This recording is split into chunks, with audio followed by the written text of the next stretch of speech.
I knew David Oboye before he was David Oboye, and afterwards when he wasn't.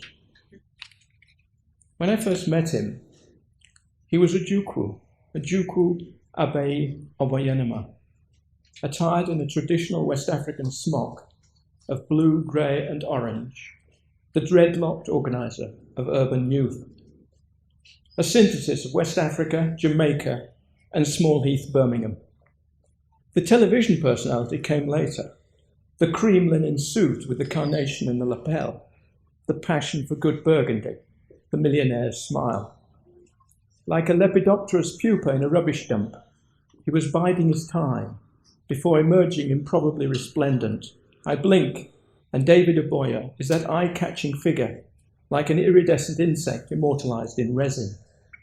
Then the image fades, and a wild-eyed apparition emerges, bedraggled in soaked boxer shorts, bleeding from gashes in chest and arms, barefoot and gasping on my doorstep at 2 a.m, bringing back some of the nightmares I used to have long ago. How could I know that a witch doctor was involved? In rational, logical London, where the clocks strike 12 and cowries are no more than pretty shells for necklaces. It's said that some painters never complete their works, they finally abandon them. Not so photographers, whose instantaneous efforts crystallize out those moments of high emotion. 2 pictures are crucial to this whole saga. Mundane shots, really, both snatched across a crowded station concourse in the middle of an ordinary day. They may have saved a small boy's life, and they certainly unmasked a murderer. Monday, Tuesday, Wednesday, apple, biscuit, carrot, dolphin. 7 sevens are 49, +1 is 50, Peter Piper picked a peck of pickled pepper. The capital of France is Paris, Hall's mints are made to soothe. He remembers joining the dots to make a face, a scary face. The juju man, Mr. Fly, the man who steals children in the middle of the night, takes them away to gobble up their brains, Mr. Fly. Afterwards, their skulls are like old coconuts, nothing inside. Mr. Fly is a master of disguise, so you never recognize him until it's too late. In the middle of the night, you can feel him creeping about, getting closer, smacking his lips, waiting to pounce. He knows exactly where you are, even before you know yourself. Quick! Under the pillow, so you can't hear the shuffling footsteps, the rasping wheeze, the crunch of bones, the slurp of brains. Horrible. It all began with Auntie Mungo, his mother's friend, with the wonderful energy and the thunderous laugh. She told all those stories, those exciting stories, those scary stories, those terrifying stories, about a little boy called Choco who lived in a jungle in Africa. He had to look after his father's cows and protect them and the village from wild animals. Lions, elephants, crocodiles, enormous pythons, and smaller dangers too. In the jungle, you can step on things that can kill you. They could be hiding in long grass, among the bushes, behind the rocks. Worst of all, there was the juju man, Mr. Fly. Choco had moved his cows safely away from the lions, but they had to go a long way around. Now he was lost. This path between big rocks didn't look familiar at all. Movement just ahead caught his eye. Something long and black slithered away into the grass. There in front of him was a small furry animal with a long tail, a rat or a squirrel dormouse, one back leg still quivering. Choco was rooted to the spot. He just stood and stared as the little animal breathed its last. The sun dropped into the forest on a distant ridge. The sky caught fire, and Choco knew he had no time at all to find the path home. He'd better hurry. Any longer, and he might meet Mr. Fly, the juju man, who would surely be waking up soon, looking for another child to steal and more brains to gobble up. Could he find the way in time? Choco picked up his spear and began to run.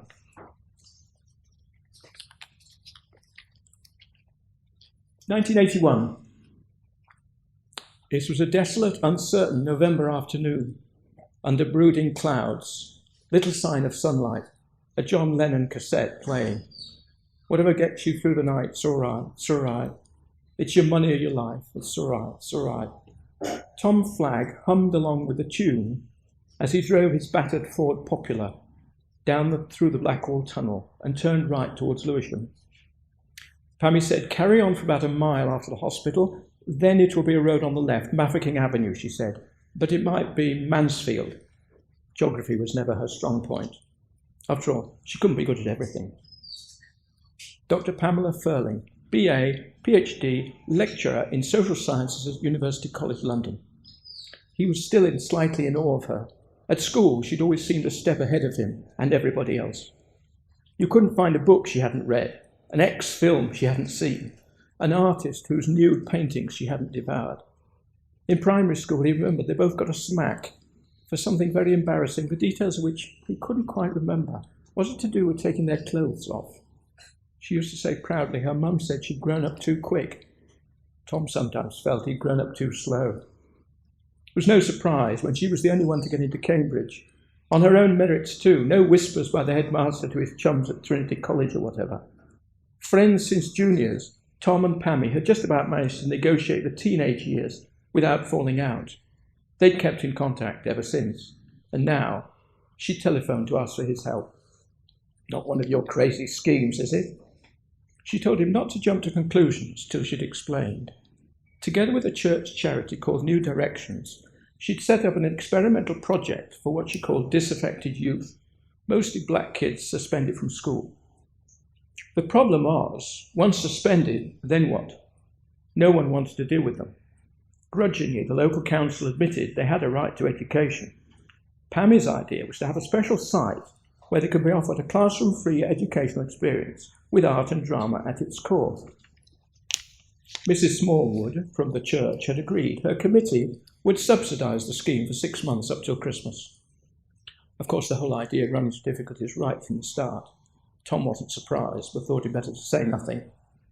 Critics objected to suspended pupils getting special, apparently favourable, treatment. Hadn't they been suspended for good reason? Then why reward them? Pammy got her project agreed when no one else had a better idea. Tom warmed to Mrs. Smallwood when he spoke to her on the phone. "We're out to make a difference," she explained. Mrs. Smallwood sounded a bit like his mother, trying to do good, always campaigning on one social issue or another. "It's only a pilot project," she said, "but one they had high hopes for." The suspended pupils were all, difficult, ranging to impossible. For quite different reasons, that was said to include the project leader, she admitted. The kids had all been in court for one thing or another, driving away cars, vandalism, petty theft, carrying knives. Excluded from schools and youth schemes elsewhere in the borough, they'd been abandoned by every service except the police, who had their names at the top of any list of suspects. Mrs. Smallwood was clearly under stress. "Everyone round here has made up their mind, one way or the other." Correction, one way. Pammy claimed the project hadn't been given a fair chance. The local paper had orchestrated a campaign against them. One headline screamed, "Hotbed of Black Rebellion." A leading article urged the council to have nothing to do with it. A Tory councillor called it a balmy scheme and wanted it closed down. Some of the church elders had begun to get cold feet. With local opinion deadlocked, an independent assessment was needed, so Pammy had called for Tom. At first he wasn't keen. He didn't have time. From Stockport, it seemed a long way to go for a dodgy assignment. And anyway, he's in the middle of a radio project recording old folks' memories of the Blitz. Pammy tried bribery. "A bottle of champagne?" "Well, 2 bottles? It must be a really big deal." In the end, of course, he had to say yes. He could just about afford a couple of days away. And London always offered new opportunities, though he'd never come up with anything specific. "Just make the best of it." "Wonderful," Pammy chortled. "Can you come this week?" "What, straight away?" "In any case, I think you'll find the project leader himself worth meeting, though he's quite a divisive figure. There's a lot of prejudice round here. He's black, an African guy who's grown up in Birmingham. His dad was a bit of a firebrand, thorn in the side of the colonial authorities before independence." The youth leader came from Africa. Tom was intrigued. This was another sort of inducement. Pammy knew him well enough to realise he would nibble at the bait of a possible story. Ed and Susie, 2 old friends from university, offered him their sofa. All it would cost was the petrol. Perhaps he wouldn't tell Julie where he was going. It would be best to wait till he got back. She had strong views about London and the South. Have you noticed, when anyone comes back from London, they start to put on airs? Personally, I think the North's got far more to offer. I don't think Ed and Susie put on airs, as you put it. Well, not them perhaps, but everybody else. Tom didn't argue. Perhaps she had a point, even if it was a bit extreme. Most of the time he loved her forthright manner. It was probably why she was such a successful teacher. Must be a mile by now, he thought, as he caught sight of a road sign, Makinfield Street. Perhaps this was it. The Ford's engine, never completely reliable, stuttered and coughed. Just when he thought it might give up altogether, it righted itself with a backfire. Perhaps it was getting tired. It had already brought him 200 miles the day before. Off the main road, the back streets were quite empty, semi-derelict. Lot after lot was abandoned, knocked down, boarded up. Black's Out was sprayed on a grey wall. He wasn't surprised. The papers and the radio frequently reported racism alive and well in London. He'd been on anti-racism demonstrations with his mother in Manchester. She was an avid supporter of the ANC and had a poster showing the imprisoned Nelson Mandela on the living room wall. What would this African guy's take on all this be? He must be effectively in the eye of the storm. Tom drove slowly along the deserted street. In front of him was a wild open space where drifts of yellowish flowers failed to obscure the look of a bombed site with untidy heaps of rubble. His mood of hopeful expectation began to sag. Limp paper notices were tacked up on lampposts and segments of temporary fencing. Some oblique streets were blocked off. Most had lost their nameplates. He'd not seen a soul since turning off the main road. He could have been entering a dead zone. Perhaps what he needed was a Geiger counter. The phrase depressed area weighed on him like a shower of ash. John Lennon began a melancholy song which seemed to fit the mood. Imagine there's no heaven. It's easy if you try. He might have got his inspiration for the lyric in a place like this. Was inspiration even the right word? The John Lennon cassette came to an end. He replaced it with a tape of the Specials. This was more upbeat, urban music of the most authentic kind. This town is coming like a ghost town. All the clubs have been closed down. And everything else too. He could imagine the Specials having a photo shoot here for the next album. He stopped the car, got out and tried to get his bearings.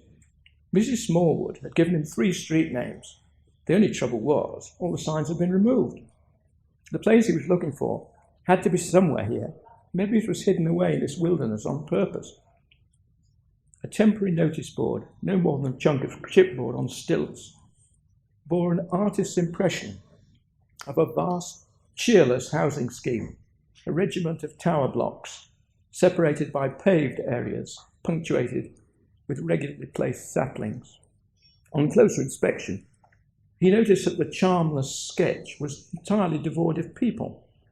This is what East Germany is like, he told himself. Philistines running things. It seemed that an entire Victorian neighbourhood, with its residential terraces, small workshops, its sprinkling of public buildings, was being demolished to make way for this totalitarian nirvana, some apparatchik's dream. Slum clearance extended to other perfectly respectable parts of town. The prospect was dispiriting. Behind the notice board was a half row of boarded-up houses. The first 2 had already been demolished. Across the way were the rusted gates of a derelict factory. Clumps of grass sprouted from the tarmac, and the wind sang through a chain-link fence, the air burdened with an unpleasant tang, plastic waste smouldering perhaps, or something foul drifting over from the river. Old bricks, pieces of concrete and ripped-up asphalt littered the street, obstructing his progress. He picked his way forward warily, just as the weather brightened. Shafts of sunlight caught the parapet of a distant tower block. A cloud shifted, and for a moment he was bathed in watery sunlight. He was suddenly cheered. It was as if nature itself was urging him on. Then he saw it, a hand-painted sign, Graffers, in big overlapping black and metallic green letters, on a plank of builder's timber, mounted at eye level on a formidable chain-link fence backed with corrugated iron panels. Through a rust hole, he glimpsed a litter of industrial discardia, rusting drums and twisted metal spaghetti, all partly obscured by the leafless branches of some scrappy bushes. No sign of a project. One section of the fence had hinges. The gate was about 8 foot high, reinforced by welded angle iron, unencumbered by a bell or a knocker of any sort. He tapped on the metal with his car keys, no response. The fence ran for 20 yards or so, then was replaced by chipboard sections about the same height. No one was getting into Graffo's who wasn't invited. Picked up a chunk of brick from the gutter, stepped up to the gate and hit the frame. A ringing clang echoed down the empty street. Nothing. They knew he was coming, didn't they? What exactly had Mrs. Swallow told them? He gave the gate an irritated shove. It moved a little. Putting his shoulder to it, he shifted an inch or two. He soon had it about a quarter open, just enough to slip through sideways, pulling the bag with his reporter's notebook in after him, and stopping dead. A 6-inch blade quivered in front of his face. A beam of sunlight dazzled him. His guts contracted as if squeezed by a giant hand. Monday, Tuesday, Wednesday, apple, biscuit, carrots.